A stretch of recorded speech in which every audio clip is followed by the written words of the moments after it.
میں صاحبزادہ حسیب الامین فاروقی صاحب، آپ چونکہ آستانہ عالیہ چشتیہ امینیہ نوریہ گجرات چکوڑی شریف وہاں سے تشریف لائے ہیں، تو میں ان سے گزارش کروں گا کہ آخر میں آپ مختصر وقت میں اپنے جو آستانہ پاک ہے، اپنے جو بزرگان دین ہیں، ان کا تعارف پیش کر دیں۔ لمبی چوڑی گفتگو نہیں کروں گا، بس اتنا کہنا چاہتا ہوں کہ زندگی مل گئی، روشنی مل گئی،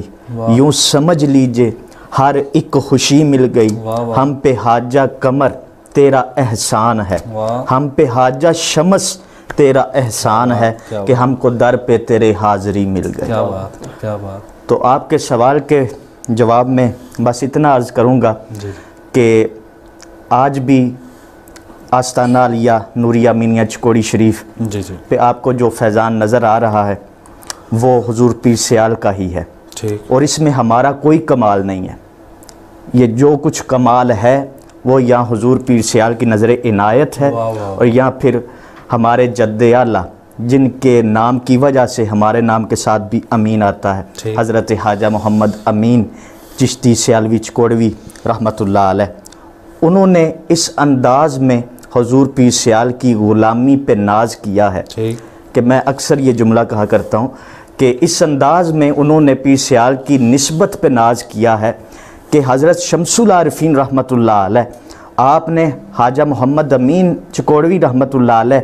آپ کو ہی اپنی غلامی میں قبول نہیں کیا، بلکہ آپ کو بھی قبول کیا اور آپ کی آنے والی نسلوں کو بھی اپنی بارگاہ میں قبول کر لیا۔ کیا بات۔ تو آج چونکہ ذکر جمیل ہو رہا ہے حضور شیخ الاسلام والمسلمین کا، تو اس حوالے سے بس میں یہ بات کرنا چاہتا ہوں کہ آپ بے شمار مرتبہ آستانہ عالیہ چکوڑی شریف تشریف لاتے، اور میرے دادا جان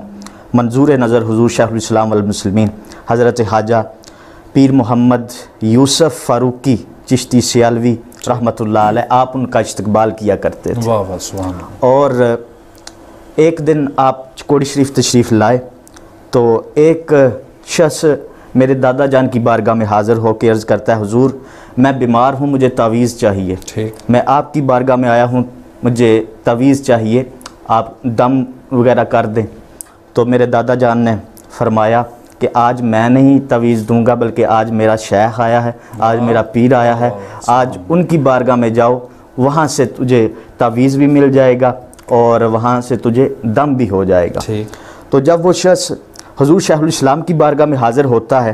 تو آپ نے فرمایا نہیں، مولوی یوسف صاحب کے پاس جاؤ۔ کیا بات۔ یہ ایک محبت کا انداز ہے، اور وہ حضور پیر سیال غریب نواز آج بھی ہمیں مولوی کہہ کے بلاتے ہیں، خوبصورت انداز ہے، پیار محبت کے ساتھ۔ کیا بات ہے۔ تو وہ فرماتے ہیں کہ آج تعویذ میں نہیں دوں گا، بلکہ مولوی یوسف کے پاس جاؤ۔ اب وہ مولوی یوسف صاحب کے پاس جاتا ہے تو آپ نے پھر اس کو کہا نہیں، میں نے نہیں دینا، میرے شیخ نے دینا ہے۔ جب پھر وہ حضور شیخ الاسلام والمسلمین کی بارگاہ میں حاضر ہوتا ہے تو آپ نے جلال میں آ کے فرمایا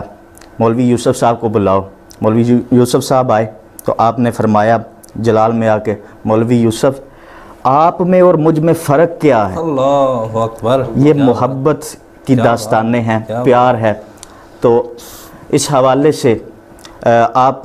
چکوڑی شریف آپ تشریف لاتے نا جب، تو میرے والد گرامی مرتبت آپ فرماتے ہیں کہ ہمیں خدمت کا موقع مل جاتا۔ اب جب رات کو یہاں رکتے ٹھہرتے تو ہمیں خدمت کا موقع مل جاتا، اور ہم ساری رات آپ کی بارگاہ میں حاضر رہتے آپ کی خدمت میں۔ اور فرماتے ہیں، یہاں جو میں بات کرنا چاہتا ہوں وہ علامہ ضیاء المصطفیٰ قمر صاحب کی نظر کرنا چاہتا ہوں کہ قبلہ والد گرامی مرتبت آپ فرماتے ہیں کہ ہمیں جب خدمت کا موقع ملتا تو ہم نے اکثر یہ دیکھا ہے، اور ایک عجیب ہی منظر ہے کہ حضور شیخ الاسلام والمسلمین آپ آرام فرما رہے ہیں ساری رات کا، یہ ایک منظر ہے، یہ نظارہ ہے کہ آپ آرام فرما رہے ہیں اور آپ کی آنکھیں بند ہیں لیکن ہونٹ مبارک حرکت میں ہیں، جیسے کوئی چیز بندہ پڑھتا ہے نا، درود و سلام کہہ لیں، اس طرح ساری رات ایسے ہونٹ حرکت میں ہیں۔ تو اس لیے حضور پیر سیال غریب نواز کے در سے ہی نسبت ہے ہماری، اور اسی پہ ہی ہمیں ناز ہے، اسی پہ ہی ہمیں فخر ہے۔